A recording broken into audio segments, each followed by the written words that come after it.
Former DC president thought Joss Whedon's Justice League was terrible. Direct quote. We're going to dive into this today. It's fascinating. Also reveals what they believe at DC was their downfall against Marvel and what made them look, and I direct quote, amateurish. Fascinating stuff. Hit subscribe if you're new here. Turn the bell notifications on and give the video a like. So let's take a look. This is all courtesy of an interview with Diane Nelson over on Bleeding Cool. Quite interesting, actually. I did not expect to see this today. Did not expect it. Now, it's interesting because this was an interview which was conducted back in July, released in August, and then updated yesterday. So, yeah, fascinating things. So, a bit of a background. This is the former president of DC, Diane Nelson. And she came out and revealed a lot of stuff. A lot of stuff I can absolutely agree with and go, oh, yeah, it makes sense. Absolutely makes sense as to why they thought that. So DC President Diane Nelson compared DC unfavourably to Marvel. Well, yeah, financially, unfortunately. The proof is in the pudding. It speaks for itself. So here we have it. As well as David Maisel talking about DC's approach compared to Marvel, they also spoke to an old friend of Bleeding Cool, the former president of DC Entertainment, Diane Nelson, who was there for the whole Zack Snyder Justice League debacle at Warner Brothers for 22 years and president for 9. She had some issues regarding the Marvel DC comparison too. So Diane Nelson says, and I quote, "Certainly there was an undercurrent of frustration that we were not hitting the mark. We were not a standalone studio the way Marvel was. They were a freestanding studio with their own production budgets and their own production staff. They were really charting their own course, and they did an amazing job of it. The fans assumed that we at Warner Brothers were replicating the organizational structure of Marvel. In fact, we did not, and it was quite intentional. I don't know that there was an appreciation for the extent to which the DC team really just had a seat at the table. We would have the heads of each of the relevant businesses and DC to talk about DC related issues, including our slate of films and TV shows, video games and so forth. But DC was not the one leading the charge, and honestly, I'm not sure there was anyone leading that charge.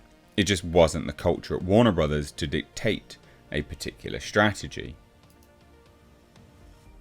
A la disjointed mess. And that's why.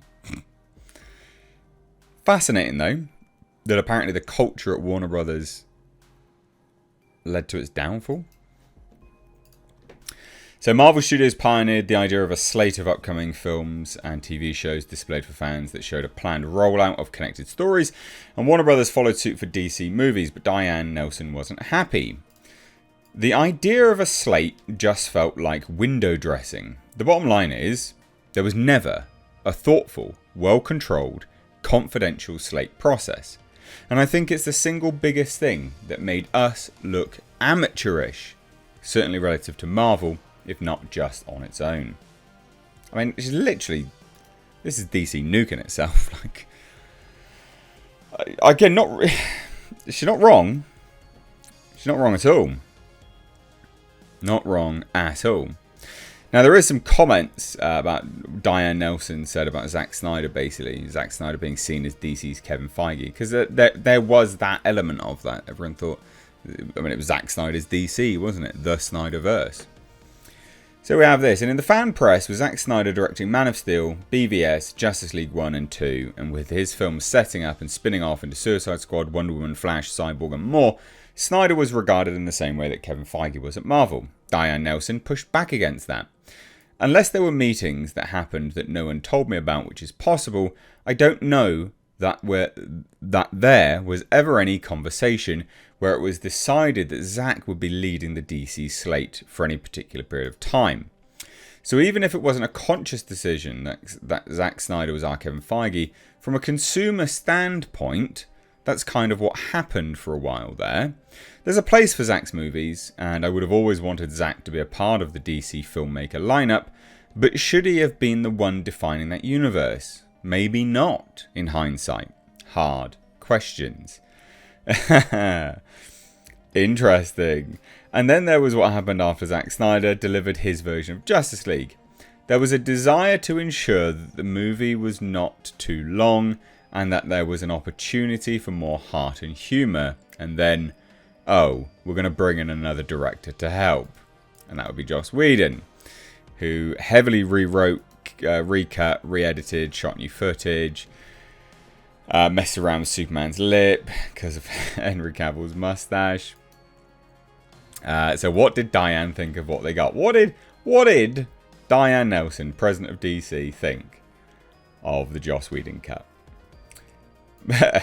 This is hilarious stuff. My characterization is Joss was a bit of a shiny penny during the time when they were looking for something shiny to grab onto. Yeah, I mean, I thought the final film was terrible. Yeah, I mean, I would have preferred a darker than I wanted or longer than I'd hoped for Zack Snyder cut than the Frankenstein cut we got in theatres.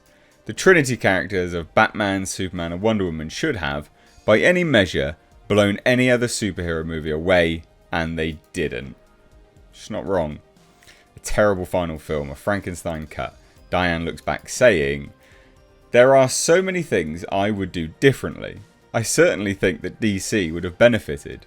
The company would have benefited much more strongly had DC been its own independent entity with its own ability to mandate and set a slate and a vision for its properties. Whomever ran it, it needed to report to the CEO, and it, I believe, should have been set up independently the way Marvel was, with its own budgets and so forth." So basically exactly what's happened now. What a fascinating interview. Wow.